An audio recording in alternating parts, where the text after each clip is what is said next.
how to set a PIN for your Chime virtual card. Now, if you already received your physical card, then all you have to do is just by simply linking your physical card or activating it via their official site or through the application on Chime. But basically, if you dig deep into the virtual card of Chime, you do not actually need to set up any PIN. It is indicated under their FAQs that you do not need to set a PIN for the virtual card because you can't use it to access ATMs at this time.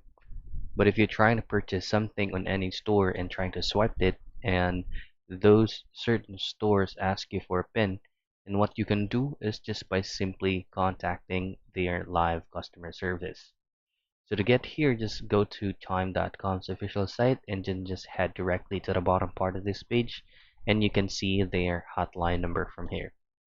So that is how you set up or to set a PIN on your Chime virtual card.